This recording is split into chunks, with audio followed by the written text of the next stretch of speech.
And as usual, if you're not following, or if I find the internet connection is a little bit strange today. So if for some reason I'm not being heard, or you see it disappear for so on, just let me know. I'll be checking emails as well too, should I drop out of existence temporarily. So at this point in time, are you all hearing me properly? Yes, sir, we're hearing you fine. Okay, good. All right, nice. Okay, so let's get the ball rolling. Um, you'll notice just a little curious thing. There's a little fine print notice. Now I had to put it here because there's a site that apparently somebody has been posting notes on.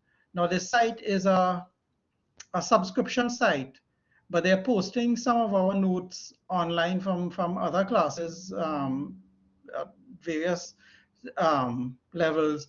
But it's on a site, and that site now, you get access to this site by having a subscription. But the thing about it is that our notes, these notes that are put up here, are copyrighted. All right, so they belong to the University of the West Indies, and they belong to you, but it's not for sharing for people outside of the program unless you get permission from us. All right, so it's just a little notice inside of there. I mean, people do strange things, but just know that sharing information that is before you get permission to share it is not acceptable. Okay. So just pass the word around. So you're going to see that little note appearing from time to time here and in other on other lectures as well. Okay, so waveform generators. Last week we looked at some op-amp applications, which were the differential amplifier, the instrumentation amplifier, and then a particular, well, some comparator circuits, of course, and we saw how useful those can be. And in fact, they play a role in what we're going to talk about today.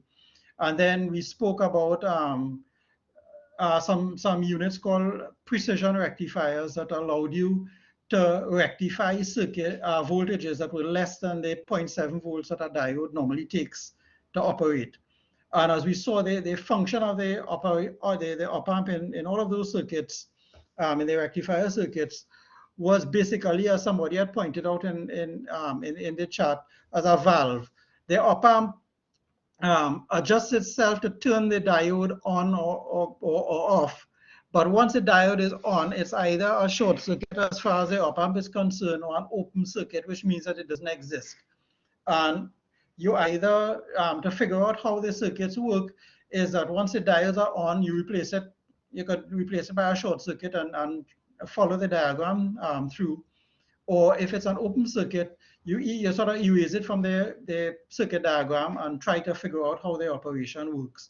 And everything else follows the op-amp behavior. The op-amps are usually either working as a differential amplifier, comparing what is happening at the two inputs, or it's working as a comparator, looking to see if one or the other input is more than the other one, and in which case it either saturates positive or negatively, or it's working as an inverting amplifier or as a non-inverting amplifier.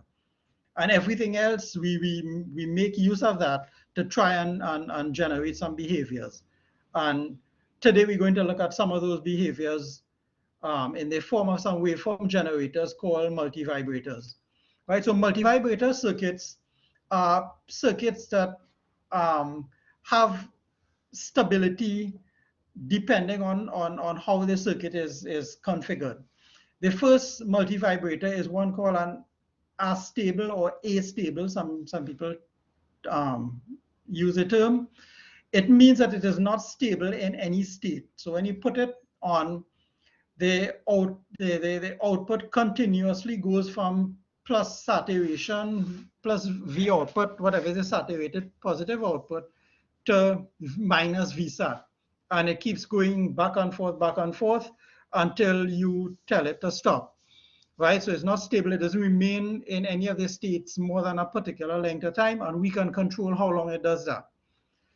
The other one is a monostable, which is stable in one state. So it will stay in that state all the time until you tell it to go to another one. And then at that point in time, it switches and it goes into the other state and stays there for a predetermined time. Now, these states, of course, are either the output being positive saturation or negative saturation. All right, so in this case, the op-amp will stay in one of those states, either positive or negative, and it goes to the other one for a little time. And then the bistable is one that is actually stable in both of the states. So if it starts off in one state, one of the states, either positive sat or negative saturation, it is going to remain there until you tell it to change. And then it will change to the other state and remain there until you tell it to change again. All of them have their uses and applications, and we're going to talk about that in between as well. Okay, so as usual, any questions, just feel free to interrupt. Right, we're going to come to that. So somebody jump in the gun, Stephen. That is the next slide. Right, so here's the answer to your question. First bullet, the astable or astable multivibrator is a square wave generator. Right, so the output of this thing is going to be a square wave. Right, I remember early on somebody talking about clock signals and the like. This is one way of generating a clock signal to use elsewhere, or to generate a square wave that you may want to use for some purpose or the other. So what you have basically is a very simple circuit, right? You have essentially, if you ignore the capacitor for the time being, you have 3 resistors: a feedback resistor, RF, and 2 resistors, Rs 1 and 2, that form a voltage divider. So part of the output voltage is fed back to the non-inverting input of the op-amp.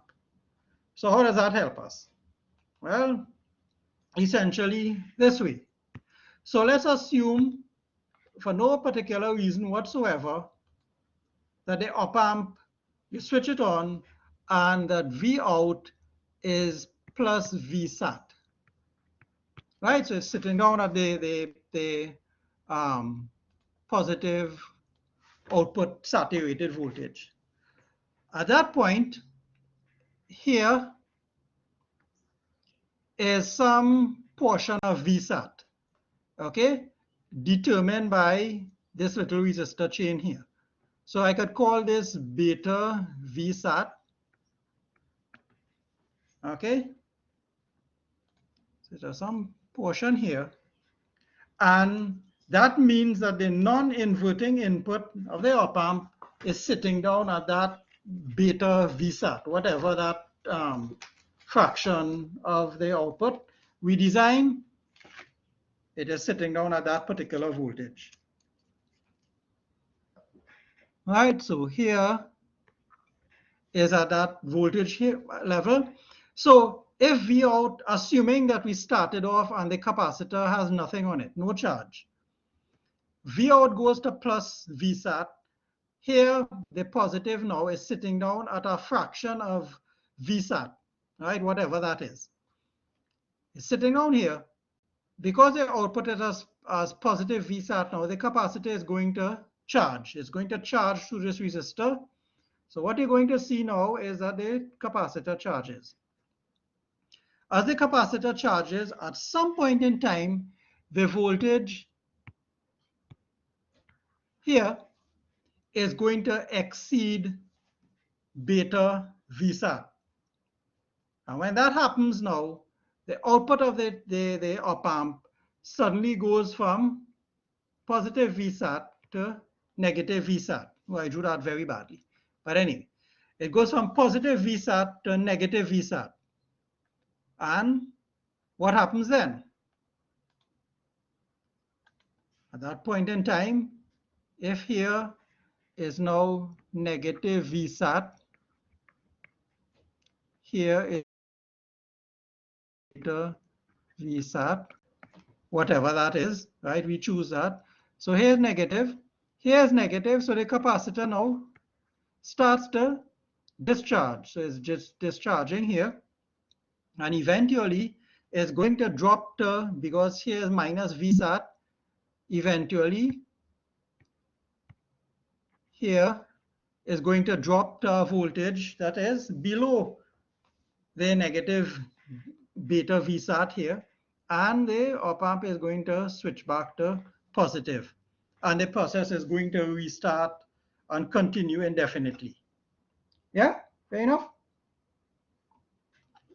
Very simple.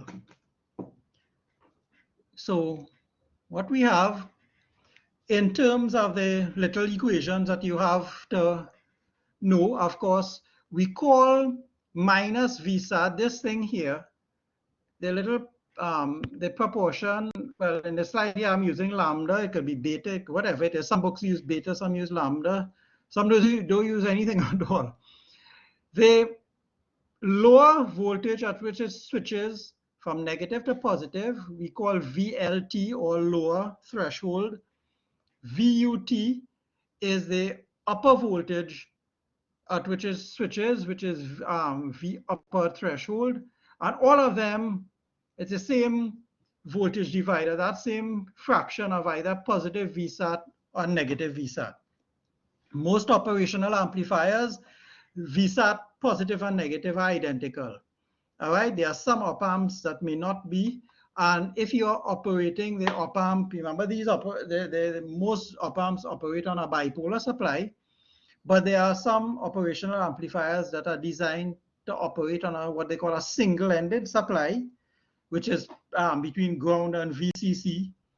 Or you can make a normal operational amplifier, and you would have learned that last year in your previous course, that you could bias it in such a way that you can operate it from a single-ended power supply. But you have to take certain precautions to make sure the signal levels don't go below 0 and the like. And this is how you determine the timing of the stable multivibrator. It's a log function, and it's related to the resistor here. Let me go back here a bit. Right, it's related to RF. So actually, this equation, you could probably just make a little note here. This should be 2 RF. C natural log, right, of 1 plus lambda over 1 minus lambda. All right. The natural log, of course, comes about because the charging, and this will appear in the next problem set. It's a very simple proof, but just to get you to recall what really happens inside of here.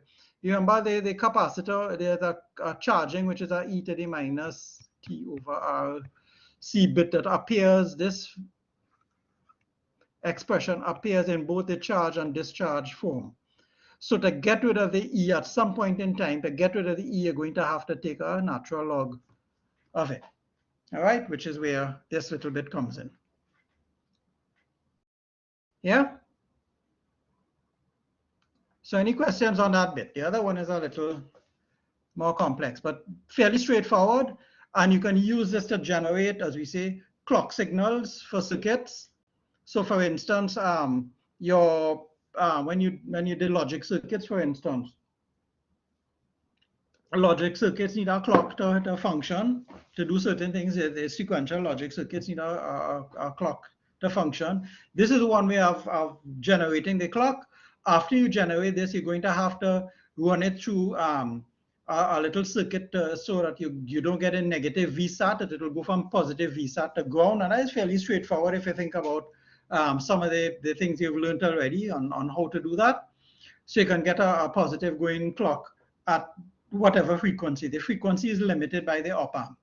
The higher the frequencies you go, is the more the edges of the square wave start to look, it starts to do it starts to behave like that, right? And that sort of rounding off is the better the op-amp is, the higher the frequency you will go before that behavior starts. And it's again tied back to one of those characteristics that we spoke about last time called the slew rate of the amplifier. And you look at the manufacturer specs to get those kind of things. Yeah, I'm telling you a lot of these things because in between, as I say, not all of the things are things that you're going to pick up reading, but the information is available, and it's the kind of things that you have to be aware of. So if somewhere down the road you're making a circuit, you have some, your final year project, and you make a square wave generator, but the corners are rounded, all right? Before you go back to the design to see where you went wrong, the first thing you tend to do is to go and check the specs for the op amp, right? And in fact, they probably the reverse. When you're designing it, and depending on the sort of frequency that you want, you go and you check the specs for the op amp to see if it will give you the kind of performance that you need. Yeah? So fair enough on that? Any questions on that bit?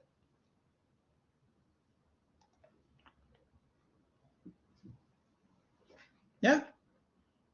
All right, so this one, good. So one person understands. Not bad, right? Next one, the monostable. Now the monostable, another term for it that you see is a one shot. Okay, so yeah, well, what I'll do is to use one of these polling things that they have here, right, next time. The monostable, or an alternative term for it is a one shot. It generates a single pulse, a single output pulse in response to something, an input.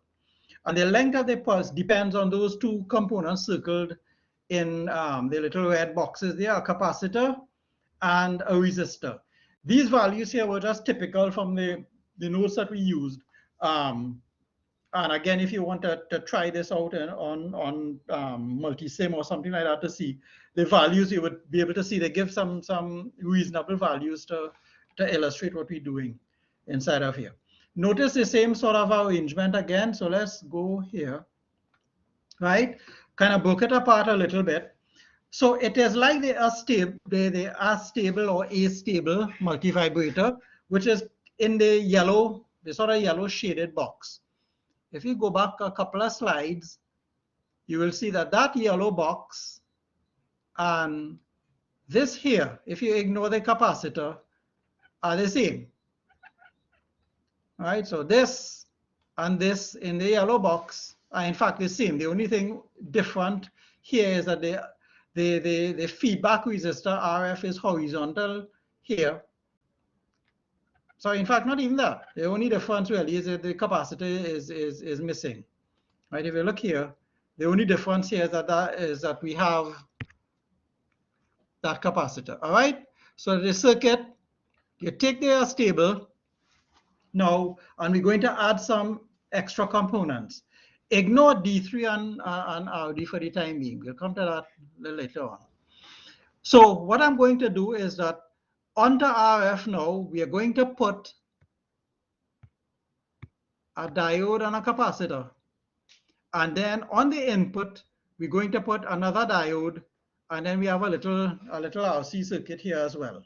Nothing too complicated, but basically to remember how these things are configured, you start with something that you know. So if you start with the bit that is in the yellow box, then you could work from there. I need a capacitor because it's a timer. It's something that is timing. It's going to go for a particular change state for a particular while and come back in. So it's timing. So there must be some capacitor somewhere inside of there. All right. So let's see how this thing operates. This one is a little more complicated than the stable, and it has basically three sort of zones to consider. One is the stable state. The other one is how you get it to transition into the timing state, which is the unstable state for it. And of course, what happens in the timing state, why it stays there a particular time and comes back into the stable state. So the stable state. At this point, the stable state, you turn on, and because of how the circuit is, the output goes to plus VSAT. Once the output goes to plus VSAT, the D1, because as I said, if it doesn't go to, if it goes to minus VSAT, you'll see what happens anyway. So let's just assume that the output went to whatever is positive VSAT, okay? Once it goes there, then diode D1, if it goes to positive VSAT, then the output here, remember this is this same little fraction thing that we had here. So we're feeding back a bit of the output positive to this point here. If that feeds back here, it means that, remember, the op-amp tries its best to make these two voltages, because of the virtual earth voltage, it tries its best at all of the behaviors to try to make those two become equal. It can't do that because the diode is now going to clamp. If here goes positive, right, the diode is going to clamp that particular point to then the inverting input is going to clamp it at 0.7. So the op-amp keeps in that state, therefore, doing everything. It's stuck at plus VSAT, and D1 keeps that input at 0.7 volts.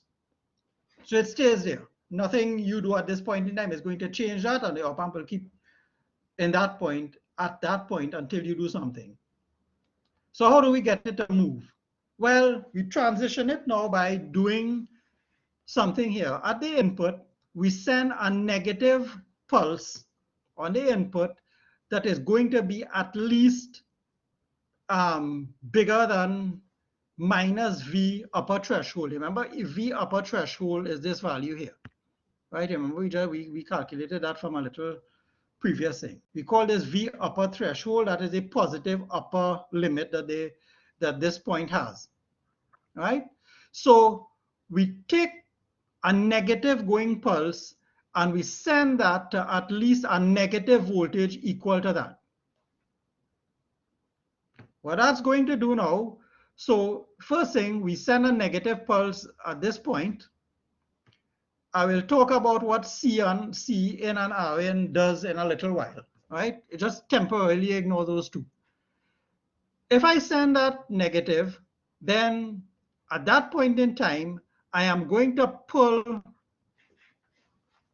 If here, remember, the anode of the diode is temporarily positive, I pull the cathode down to minus V UT.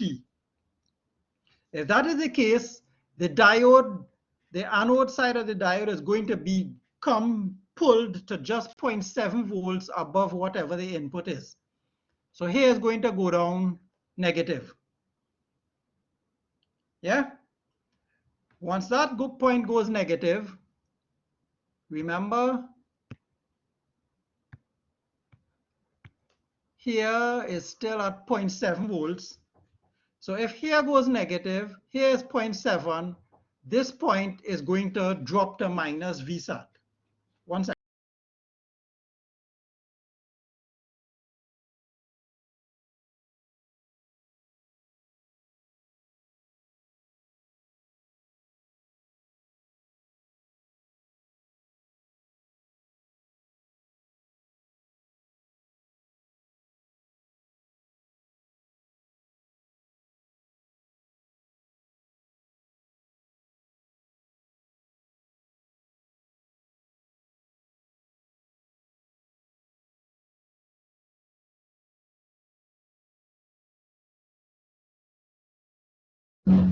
Yeah, sorry about that. Had to take a call here. Right, so at the point when the inverting input is slightly positive, the non-inverting input has been pulled negative by the pulse, then the output of the op-amp goes from plus VSAT now to minus VSAT, the normal comparator behavior that we looked at last week. Right, so this is the voltage arrangement immediately after we pull V in low. Everybody following? Yeah? Good? All right. So at that point in time, we have now entered what is known as a timing state. And again, if anybody wasn't following, let me know. So we have transitioned now into the timing state. So what's going to happen? In the timing state now, which is unstable, the output is at minus VSAT. If the output is at minus VSAT, then here is negative and here is negative. So in other words, both the diodes D1 and D2 are reverse bias now. We could ignore what happened here. We have this pulse is a very short pulse, and we'll talk about that shortly. So both diodes are reverse bias. So as we did with the precision rectifiers, and in that case, we could ignore them, take them out of the circuit. So if I do that, this is what the circuit now behaves like. This is what we have. So the input at this point in time, this plays no part in the circuit, and the diodes play no part in the circuit. So what we have the output at minus Vsat, right? We have a minus lambda Vsat here, or what we call VLT, the lower threshold. So we have a minus voltage here. So what's going to happen now is that this capacitor is going to, remember the capacitor initially, if you go back a couple of slides, up to this slide here, up to that point, the capacitor was charged at 0.07. So the voltage, it was clamped here, so the capacitor had a 0.07, sorry, yeah, 0.7 volts on it. So a very small positive charge.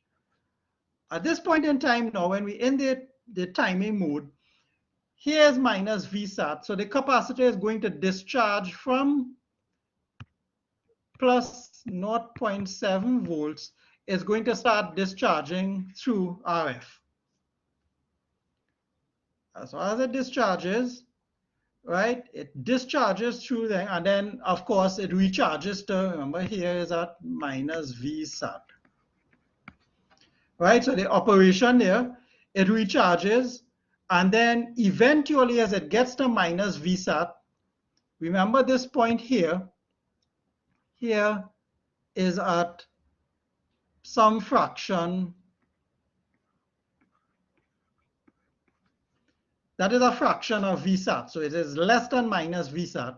The capacitor started at 0.7, it discharges to 0, and then recharges now to minus Vsat through RF. So it's recharging. So eventually, this point here is going to become, is getting more and more negative, and eventually here is going to become slightly more negative than VLT. So as this gets more negative, is charging, as it gets more negative than this point here, the non-inverting input therefore becomes more positive with respect to the inverting input, and the output is going to go back up to Vsat. In other words, the timing has now ended. Right? It has finished timing. It stayed in this unstable state only until the capacitor was charged enough to cause the op-amp to flip from minus Vsat back into Vsat. Yeah? In other words, the output looks like this. So you give it a trigger input, right? So it's sitting down minding its own business here. You give it a trigger input, you pull it low. Remember this level has to be less than the lower threshold voltage. At that point, the output goes, the op-amp switches immediately to minus Vsat. It stays there until the capacitor discharges and recharges, and then it goes back up to the stable state. Remember, this is the stable state. And if you want to look at it from the capacitor behavior point of view, let me just zoom that a little bit here, right?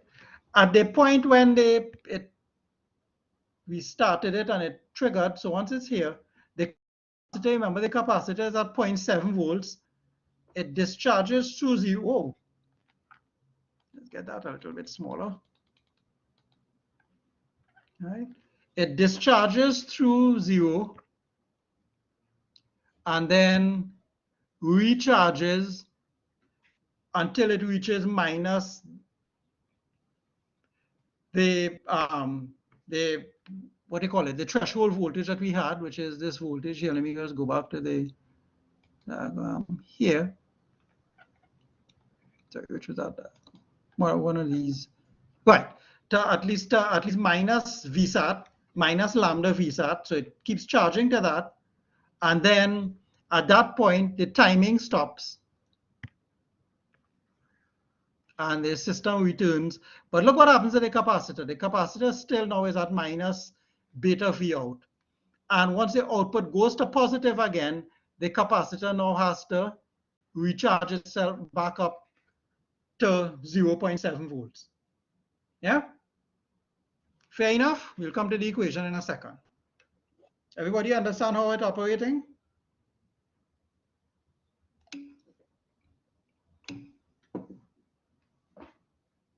Okay, so back to the question. We have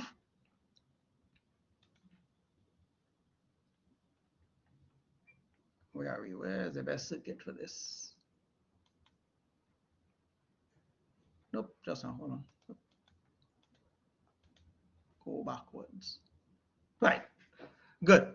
So you understand up until here, right? So we have here, we have some voltage here, minus lambda VSAT, or as we have said, our V lower threshold, right? So whatever the V lower threshold value here.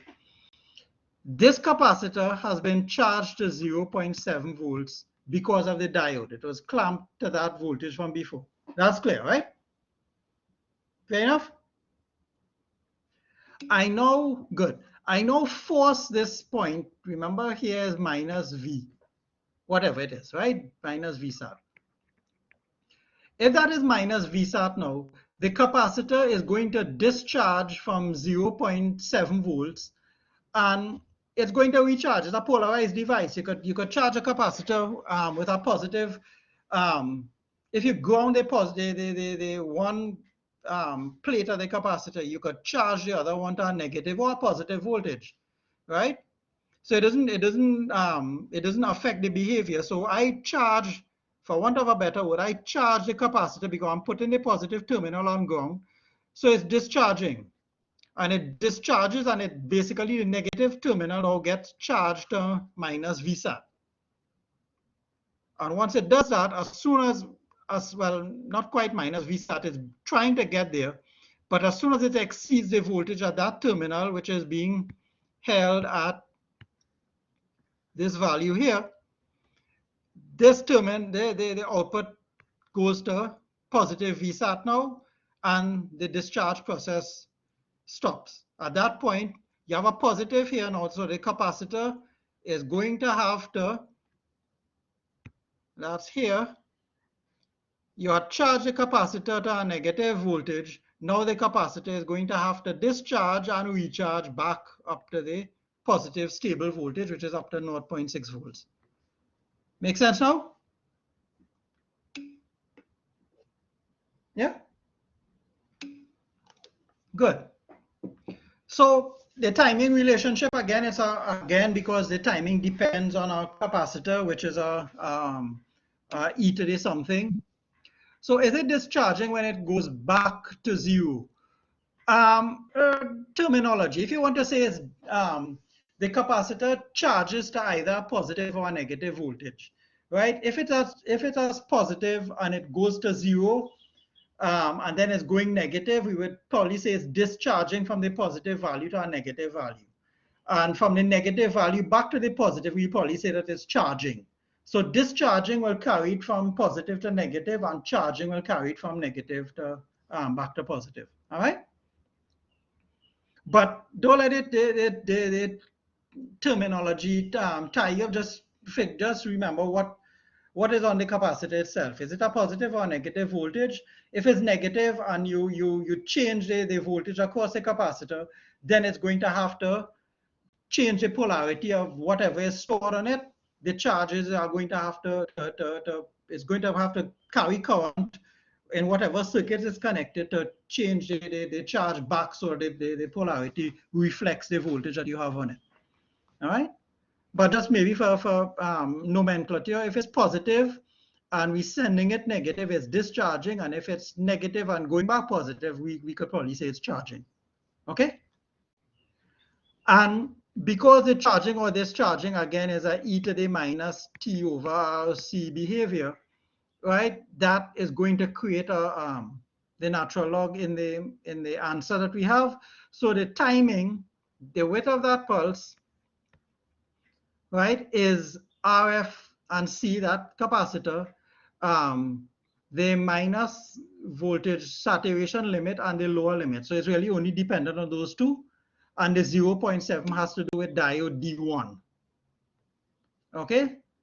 So minus VSAT, most of these things are starting and an ending. So minus VSAT minus 0.7 volts, and then minus VSAT minus VLT.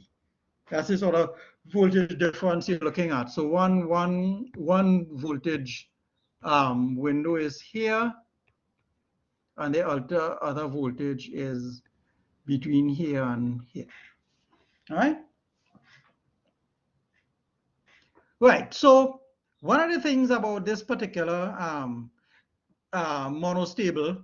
Now, first off, you might say, well, why I need a circuit to give me this kind of behavior? There are many types of circuits. For instance, and you will meet this in your microprocessor circuits. Sometimes you want to reset the logic for a system when you start it up. So as you turn on power, what you want is that the system, everybody is cleared. You want it to start at a known state.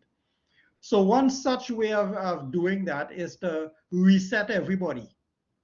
And if you need a reset, what you generally need is a short negative going pulse or negative voltage on the system that will reset or clear everybody in a short period of time, and then the system returns to operation. So this is one application of it. The monostable, at the point when it gets to trigger, it generates, in this case, a negative pulse for a known duration, and then it returns to the positive going state. All right, just one of many applications of it. And one of the issues here, and this is where the other little components come in. If you look at the waveform here, let me just clear this little writing here. The capacitor, although the timing ends here, the capacitor still has to get back up to the 0.7. Until it does that, the system can't be triggered again. If you send a pulse anywhere, if you send one of those little pulses anywhere in this zone, because the capacitor is still at a negative voltage, the system will not respond. It will not trigger and start another pulse. So there's something called a recovery time that it takes for the capacitor to recharge itself back to the 0.7 volts. So what they do, in order to speed it up, are to add a couple of extra components, a diode and an extra resistor. So what happens is that at the point when it is, at the point when VSAT now goes back positive, when this goes back positive, you remember at this point now you want to recharge the capacitor. RD, once this is positive, D3 becomes forward biased. And if you take RD, and as I say, you make this value about 1/10 of this, because it is in parallel with RF, the parallel resistance is going to be less than 10K. If that is the case, then the recharge time for the capacitor is going to be significantly reduced, as you say, approximately by 1/10. So the recovery time is going to be a lot shorter, which means that you can now re-trigger it or give it another pulse in a much shorter period of time. And D3 is just simply to prevent you when it's actually timing. Remember, when it's timing now, we have at this point is the point that is moving up. D3 now is to prevent the rest of the circuit and the capacitor to prevent this guy here, RD, sorry, from affecting. It's no longer when it's charging, D3 is out of the circuit, open circuit. So the charging resistor or the timing resistor, sorry, remains at 100K. It's only when the timing is finished and we have to recharge the capacitor the D3 is forward bias because here is positive, and ROD becomes in parallel with RF, so the resistance is dropped, and D1, and the capacitor now recharges a lot faster. Yeah? Right, and anybody knows what the purpose of these two things are? C1 and R, Cin and Rin, or Ci and Ri?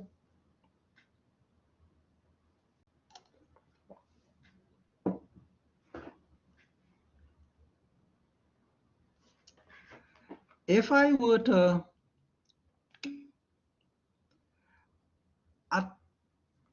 type, in a way, yes, but when you say a filter, doing what? Remember, Vin is this. If Vn is that, what is coming out at this point here?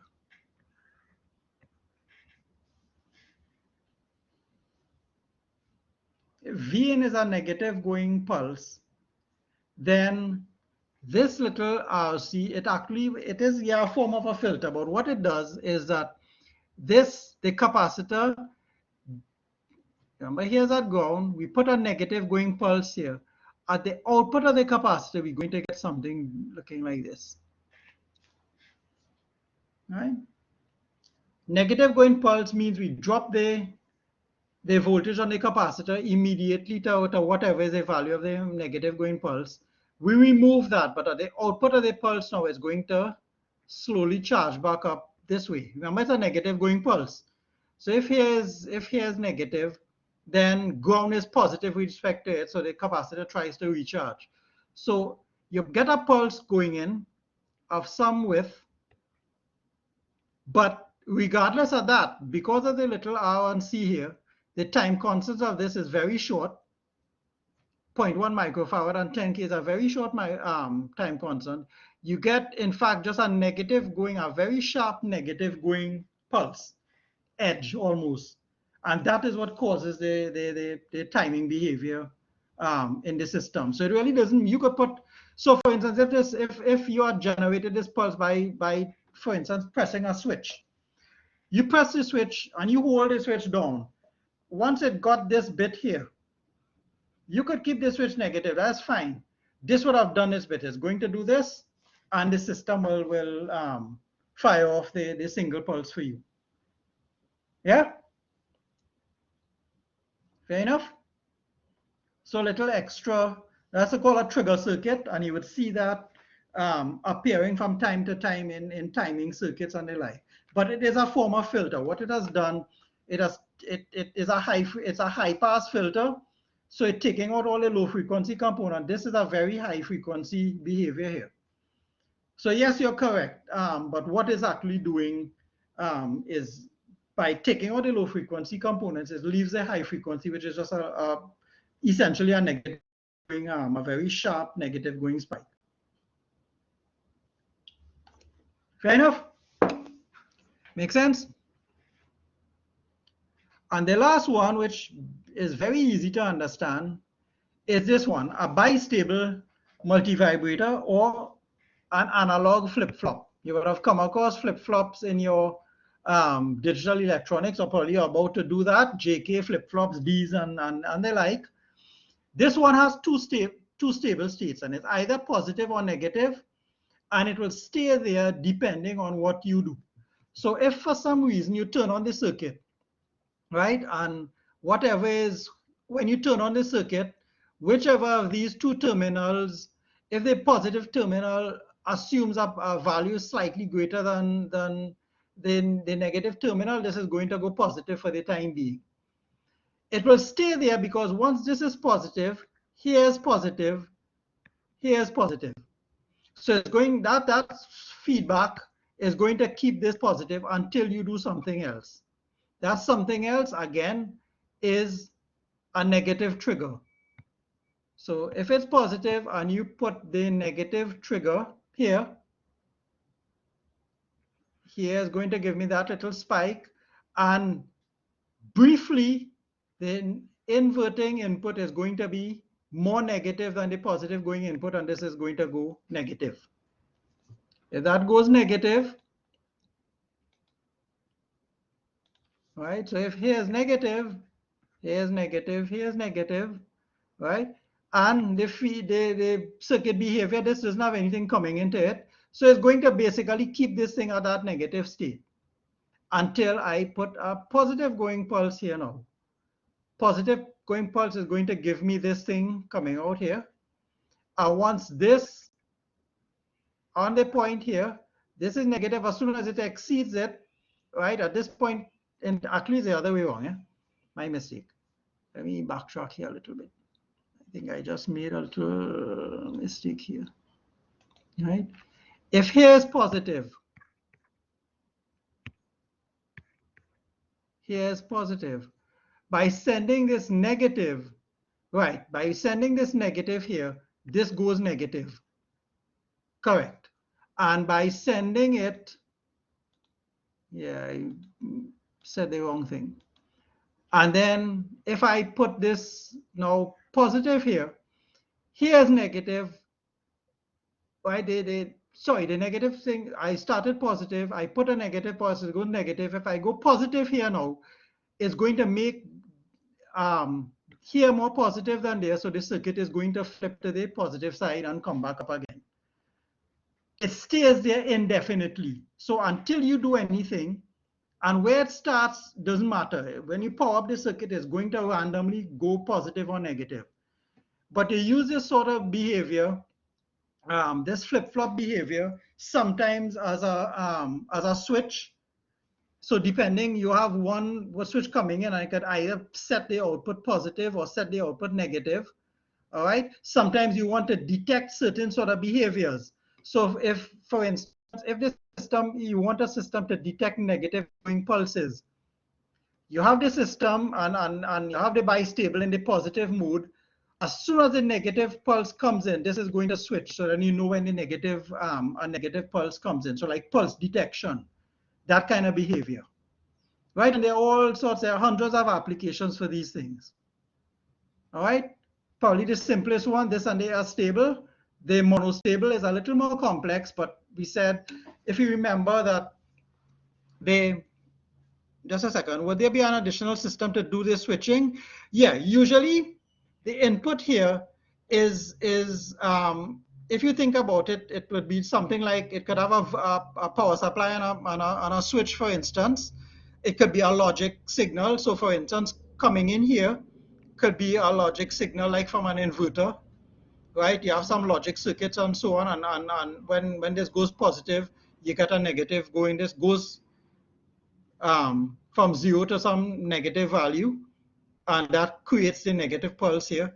So it could be, there are interface circuits usually that will be connecting to this thing. The normal type of interface circuits will be logic circuits, right? There are logic circuits that operate on voltages other than 5 volts, right? For instance, there are complementary MOS circuits that operate on up to plus 15 volts and the like, all right? And there are circuits that operate on bipolar logic voltages as well. So 0 is minus VCC, positive is plus VCC. So there are all sorts of ways you could get this done.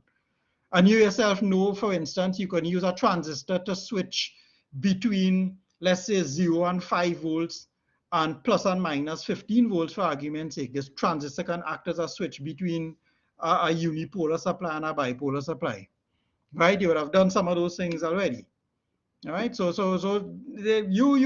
what you need to remember in these sorts of things is that how this is just one little component in something that is much larger, and you have to remember the things that you know. So this is based on comparator behavior, right? The trigger circuits could be based on, as I said, logic behavior. It could be triggering from a waveform generator, all those kind of things. Yeah. Right. So any questions on this?